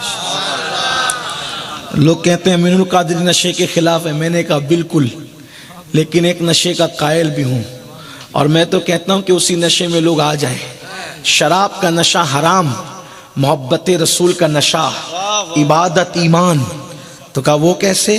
میں نے کہا دونوں میں فرق ہے، شراب سے نشہ کرو گے بے ہوش ہو کے گرو گے، عشق مصطفیٰ کا نشہ کرو گے بے ہوشی سے ہوش میں آ جاؤ گے، شراب کا نشہ کرو گے بدنام ہو جاؤ گے، عشق مصطفیٰ کا نشہ کرو گے صدیق و فاروق اور بلال و علی کی طرح نیک نام ہو جاؤ گے۔ ہاں اللہ اکبر، شراب کا نشہ کرو گے تو ذلیل ہو جاؤ گے، عشق مصطفیٰ کا نشہ تمہیں اللہ کے پاس بھی عزت دلا دے گا۔ اللہ اللہ، یہ وہ نشہ ہے جسے تلسی نہیں اتار سکتی، یہ وہ نشہ ہے جو عزتیں عطا کرتا ہے۔ وقار کون سا نشہ؟ محبت رسول کا نشہ، عشق رسول کا نشہ۔ چھوڑو شراب کا نشہ، چھوڑو بھنگ کا نشہ، چھوڑو چرس کا نشہ۔ آؤ باپو نے جو اشارہ دیا تھا اس کی تکمیل کرتے بات ختم کروں۔ جب کوئی دیندار بنتا ہے، عاشق رسول بنتا ہے، سچا مومن بنتا ہے، تو پھر اللہ اس کی موت بھی اس کو اس کی مرضی کے مطابق دیتا ہے۔ پہلے اللہ فرشتوں کو بھیجتا ہے، جاؤ اس کو تیار کرو، جب وہ مرنے کے لیے تیار ہوگا پھر ہم اس کی موت کا فیصلہ کریں گے۔ یہ جو میں بات کر رہا ہوں بخاری شریف کی حدیث کتاب الزہد سے، اس کی بھی تفصیل میں نہیں جاتا۔ ہمارے بزرگوں میں ایک بہت بڑے ولی ہیں، بہت بڑے ولی، ان کا نام ہے حضرت حبیب غوری۔ یہ حبیب غوری کون ہے؟ یہ حضرت حبیب غوری ہمارے سرکار سید بدیع الدین زندہ شاہ مدار رحمت اللہ علیہ کے خلیفہ ہیں۔ ہاں بہت بڑے بزرگ حضرت حبیب غوری رضی اللہ تبارک تعالیٰ۔ جب ان کے وصال کا وقت آیا تو انہوں نے اپنے مریدوں کو بلایا اور فرمایا کل میرا انتقال ہوگا، کل میں دنیا سے چلا جاؤں گا۔ اب کچھ لوگوں کو حیرت لگتی ہے کہ کیسے کون دنیا سے کل جائے گا، کسی کو پتہ ہے؟ اللہ تو سورہ لقمان میں فرما رہا ہے کہ کون کب مرے گا اس کو پتہ نہیں ہے. میرے بھائی اس کو ذاتی طور پہ پتہ نہیں ہے، لیکن اللہ بتا دے تو سب پتہ چل جائے. تو مومنوں کو تو اللہ جس کو یار بناتا ہے نا پھر اس کو پیار سے بتاتا بھی ہے. ہاں اب لوگ اللہ والے بن نہیں رہے نا، تو اسی لیے لوگوں کو حیرت ہوتی ہے یہ کیسے ہو سکتا ہے، وہ کیسے ہو سکتا ہے. ارے تو بن کے تو دیکھ، اس دروازے کے اندر داخل ہو کے دیکھ. ایسے بھی ہیں کہ کوئی بھوکا رہا تو اللہ قسم دے کے کہتا ہے میری قسم کھا. اللہ والا بننے کی بات ہے. وہ میں تو اتنے دن سے بھوکا ہوں کبھی یہ آواز نہیں آتی، تو چٹنگ بازیاں کرے گا تو اس آواز میں آنا کب ہے. ہاں لیکن جب کوئی اللہ والا بنتا ہے مصیبت آتی ہے تو اللہ خود پوچھتا ہے کیسا ہے تو، خیریت تو ہے. خیریت اللہ پوچھتا ہے. ایسا کوئی اللہ والا بھی تو مسئلہ ہے. یہی تو مسئلہ، انسان کو جو چیز پتہ نہیں ہوتی وہ اس کا دشمن ہوتا ہے. حضرت ایوب علیہ السلام کو اتنی بیماری ہوئی، اتنی بیماری ہوئی، اتنی بیماری ہوئی، بیماری کی انتہا ہوئی، لیکن جب اچھے ہو گئے تو لوگوں نے پوچھا ایوب آپ کو بیماری ہوئی تھی اور آپ ابھی اچھے ہو، دونوں دور میں کون سا دور آپ کو اچھا لگتا ہے؟ وہ بیماری والا دور اچھا لگتا ہے کہ ابھی کا دور اچھا؟ جب بیماری ہوئی تھی تو دوستوں نے ساتھ چھوڑ دیا، رشتہ داروں نے ساتھ چھوڑ دیا، سب آپ اکیلے جنگل میں بیوی کے ساتھ رہتے تھے. کون سا فاقہ کشی کیا، بیماری بھی فاقہ کشی بھی، کون سا دور اچھا؟ حضرت ایوب جب سوال پوچھا گیا تو ایک آنکھ کھینچی، ہائے ہائے ہائے، ایسا لگا کچھ یاد آ گیا. کہا اگر ظاہر میں پوچھو تو یہی دور اچھا ہے جو تمہارے ساتھ بیٹھا ہوں بہت تندرست، لیکن دل کی پوچھو، کیا بات ہے، واہ. اگر دل کی پوچھو وہ بیماری کا دور اچھا تھا، جب سب نے چھوڑ دیا تھا ساتھ، دور اچھا تھا. دوست تو بھی نہیں تھے، دور اچھا تھا. اناج بھی نہیں ملتا تھا، دور اچھا تھا.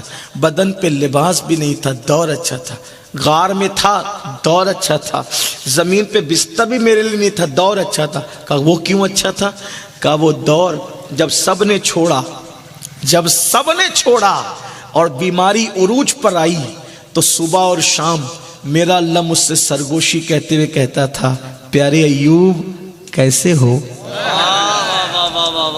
پیارے ایوب کیسے ہو. تو جب وہ کہتا تھا کیسے ہو تو میں اس کو کہتا تھا الحمدللہ.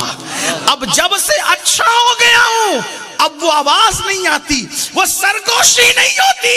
اس لیے وہ جب پوچھتا تھا پیارے ایوب میرے ایوب کیسے ہو تو وہ جو لذت آتی تھی وہ لذت میرے دکھوں کا خاتمہ کر دیتی تھی. اب کھاتا ہوں مگر وہ لذت نہیں. کیوں؟ اس لیے کہ یار کے پیار میں جو لذت ہے وہ کھانے کے لقمے میں کہاں، وہ پانی کے گھونٹ میں کہاں، یہ ہے. تو جو اللہ والا بنتا ہے اللہ اس کی خیریتیں بھی پوچھتا ہے. اب لوگوں کو اس لیے گلے پھاڑ کے تقریر کر رہے ہیں یہ کیسے ہو سکتا ہے. میں نے کہا تو خطیب بنا، اللہ والا نہیں بنا.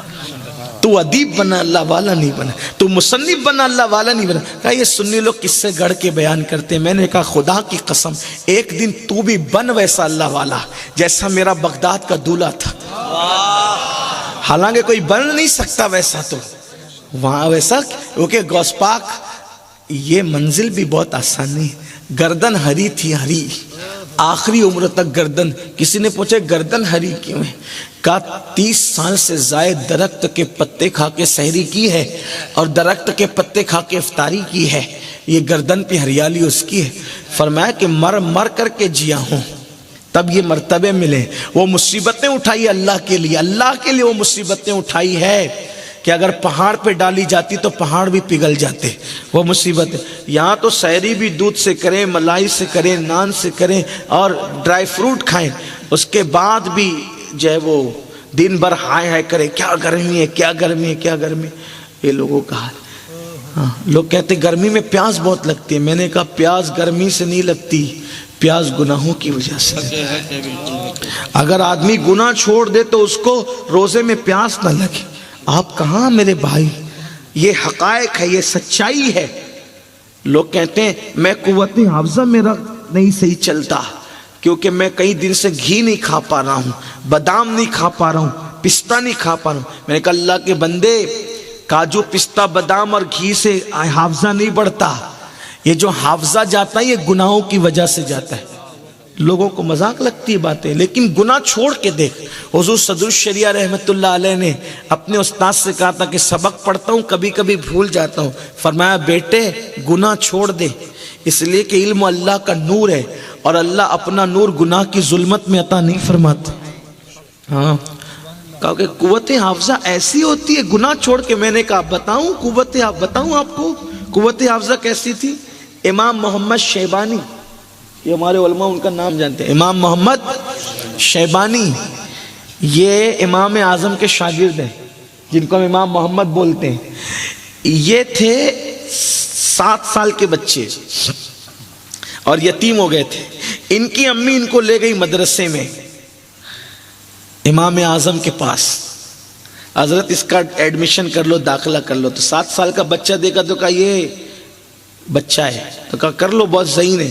کہا نہیں، جب تک کہ حافظ قرآن کوئی نہیں ہوتا ہے نا ہم داخلہ نہیں کرتے۔ آپ نے سوچا ہوگا کہ بھئی حافظ ہونے کے لیے 3 سال تو اس کو لگیں گے، 2 سال لگیں گے، تھوڑا بڑا ہو جائے گا پھر لیں گے۔ یہ 7 سال کے بچے ہو کیا لیں؟ ان کی امی سے انہوں نے کہا ٹھیک ہے امی چلو، جب حافظ ہوں گے تب آئیں گے امام کے پاس۔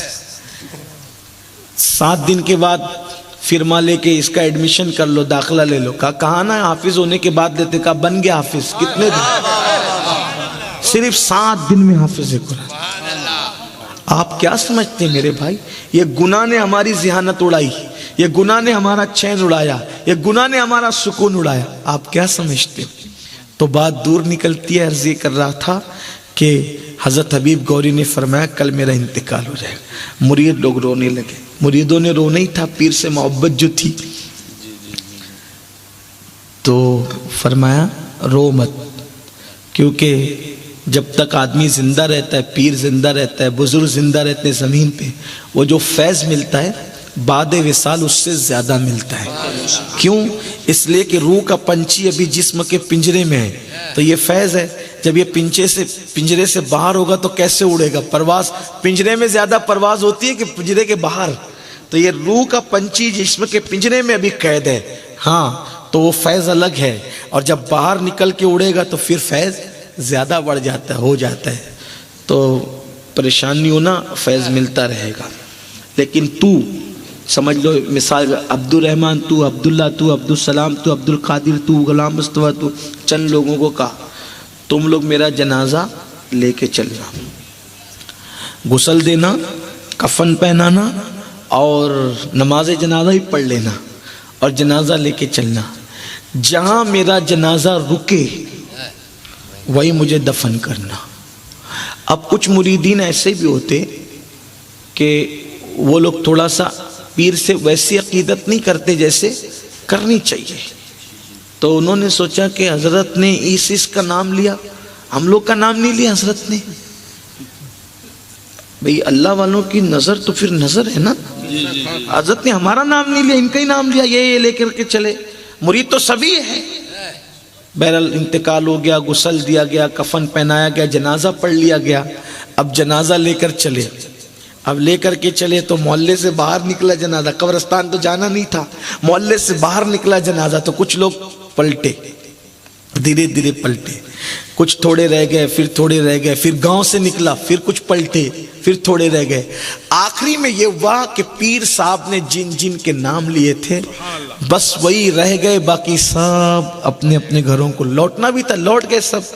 اب یہ چند مریدین جنازہ لے کر کے چلتے ہیں، شام ہوتی ہے رکھ دیتے ہیں، سو جاتے ہیں، کھانے کا وقت آتا ہے کھا لیتے ہیں، نماز کا وقت آتا ہے نماز پڑھ لیتے ہیں۔ لیکن جنازہ 1 دن 2 دن 3 دن 1 ہفتہ 2 ہفتہ 3 ہفتہ 1 مہینہ 2 مہینہ 3 مہینہ 1 سال 2 سال 3 سال 4 سال 5 سال 12 سال تک وہ مریدین حضرت حبیب گوری کا جنازہ لے کر کے چلتے ہیں۔ کتنے سال؟ 12 سال 12 سال۔ اور جب 12ویں سال کا سورج غروب ہو رہا تھا تو ان کی عصر کی نماز کا وقت جانے والا تھا۔ ان پیر بھائیوں نے آپس میں مشورہ کیا، غروب ہو جائے گا سورج، پہلے نماز پڑھ لیتے ہیں۔ لیکن کوئی جگہ ان کو ایسی نہیں ملی جہاں نماز پڑھے، تو دیکھا ایک بت خانہ تھا، سمجھتے نا بت خانہ؟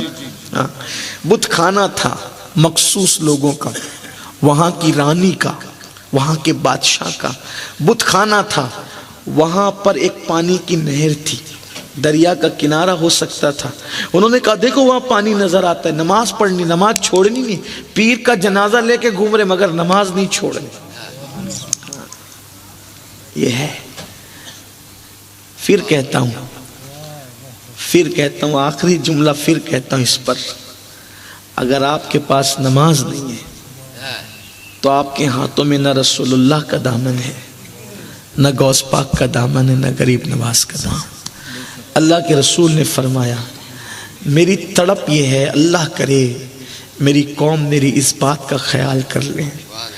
شاید جیتے جی آپ کو میری بات کا اندازہ نہ ہو، لیکن جب موت سے آپ کی آنکھیں بند ہوگی تب آپ کو احساس ہوگا کہ میں اپنے آپ کو دھوکہ دے رہا تھا.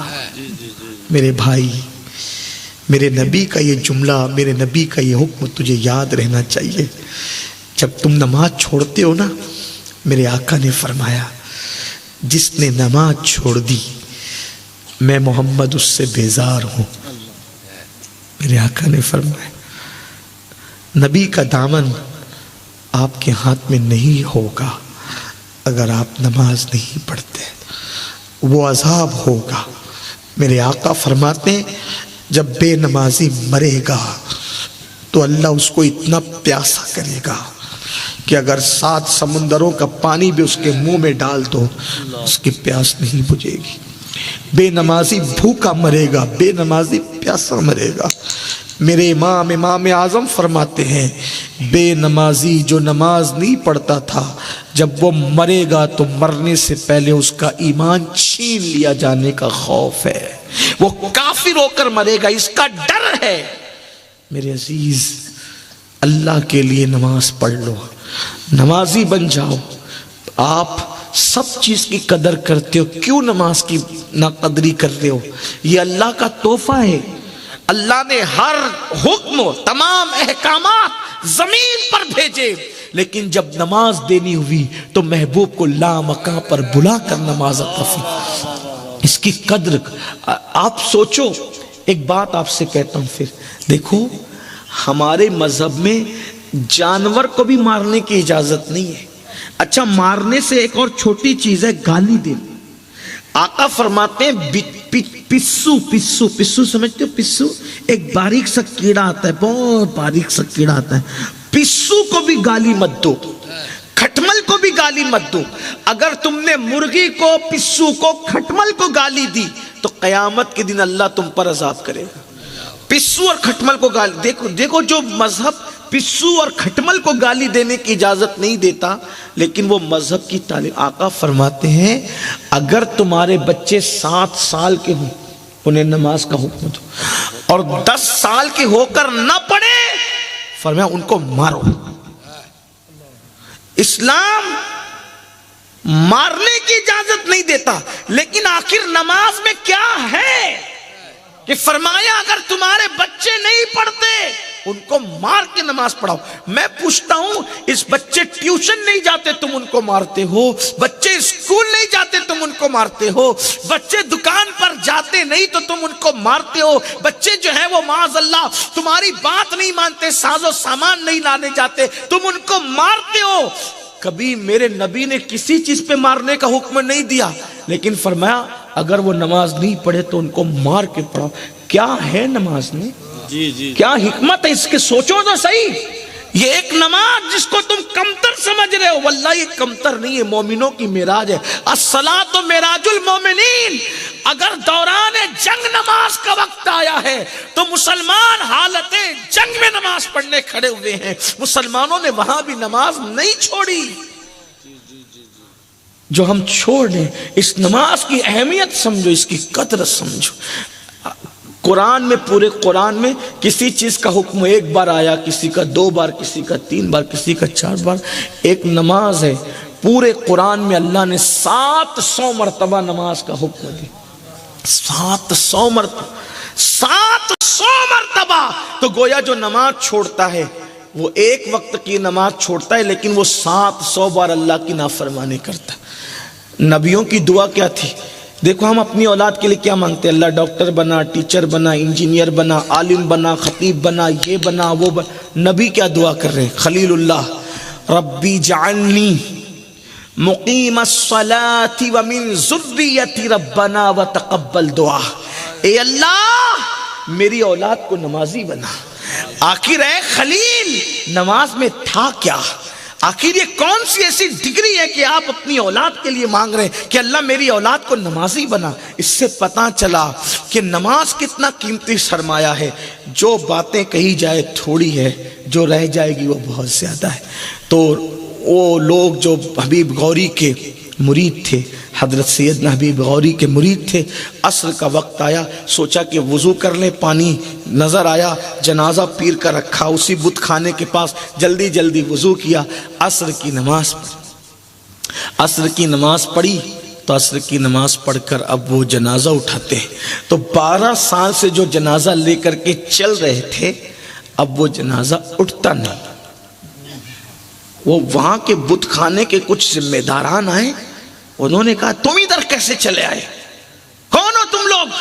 انہوں نے کہا مسلمان ہیں، ہم یہاں رکنے نہیں آئے تھے، ہمیں تو صرف یہاں پہ 2 رکعت نماز پڑھنی تھی عصر کی، مسافر تھے وہ لوگ، ہمیں 2 رکعت نماز پڑھنی تھی۔ تو کہا کہ پھر کیا ہوا؟ تو کہا یہ جنازہ ہم لے کر کے آئے، اب یہ اٹھتا نہیں ہے جنازہ، یہ جنازہ اٹھتا نہیں ہے۔ تو کہا کہ چلو ہم اٹھا دیتے ہیں، کیونکہ جنازہ تو جنازہ تھا، ایک ڈولی تھی وہ، چلو ہم اٹھا دیتے ہیں۔ انہوں نے سب مل کے اٹھانے کی کوشش کی تو بھی وہ جنازہ اٹھا نہیں، تب بھی وہ جنازہ نہیں اٹھا۔ جب نہیں اٹھا تو ان کو حیرت ہوئی اور ان کو اپنی جان پر بناتی ہوئی نظر آئی، اس لیے کہ وہ جو رانی تھی وہاں کی، تو وہ وہاں کی وہ حاکم تھی، وہ وہاں حکومت کرتی تھی، اس کا وہ مخصوص بت خانہ تھا، اور سورج غروب ہونے کے وقت اس نے آنا تھا، اور اس نے جو ہے وہ اپنا جو بھی مذہبی اس کی رسومات تھی وہ ادا کرنا تھا۔ تو لوگوں نے سوچا کہ اب سورج غروب ہو رہا ہے، وہ رانی تو آئے گی اور پہلے ہمیں ہی قتل کرے گی، کہ تم نے ان کو جگہ کیوں دی، کیسے جگہ دی، یہ سب چیزیں ہوگی۔ تو وہ اٹھانے کی بہت کوشش کی لیکن نہیں اٹھے۔ اتنے میں رانی کئی ہزار اپنی فوج کو لے کر کے وہ آئی، اور اس نے دور سے مسلمانوں کو دیکھا، ان کے حلیے بھی ویسے تھے، کہا یہ یہاں کیسے ہے؟ جب خبر لینے کے لیے گئے تو واپس پلٹ کر کے کہا کہ وہ نماز کے لیے رکے تھے، اور وہ جنازہ وہ اپنے پیر کا لے کے جا رہے تھے، وہ جنازہ نہیں اٹھتا۔ کہا کہ کہو اٹھائیں، کہا ان سے بھی نہیں اٹھتا، کئی لوگ مل کے اٹھاتے نہیں اٹھتا۔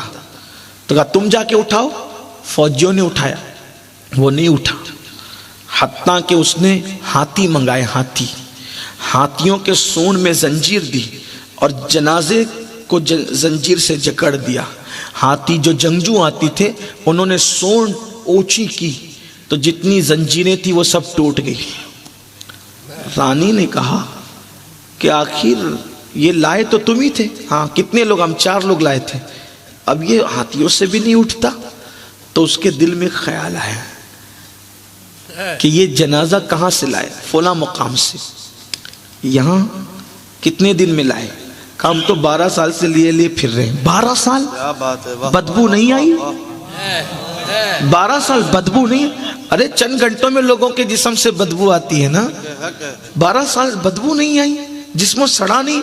کہ ہم نے دیکھا نہیں لیکن بدبو نہیں ہے۔ آپ جو خوشبو دیکھ رہی ہیں ابھی بھی وہی خوشبو ہے، بلکہ ہر دن خوشبو بدلتی ہے۔ کیوں؟ زمین میلی نہیں ہوتی، زمن میلا نہیں ہوتا، محمد کے غلاموں کا کفن میلا نہیں۔ 12 سال سے جنازہ لے کے گھوم رہے ہو، ہاں دیکھا نہیں دیکھا، بس خوشبو سے ہی مشام جاں معطر ہے۔ کہا ذرا مجھے بتا سکتے ہو؟ ہاں دیکھ لو۔ تو جب کفن ہٹایا تو کفن کے اندر بھی چہرے پہ مسکراہٹ تھی۔ 12 سال کے بعد یہ حال ہے؟ جس قوم کے حبیب کا یہ عالم ہے، اس قوم کے محمد کا عالم کیا ہو؟ سبحان اللہ سبحان اللہ۔ غلاموں کا یہ عالم ہے جب ان کے گدا بھر دیتے ہیں شاہان زمانہ کی جھولی، محتاج کا جب یہ عالم ہے۔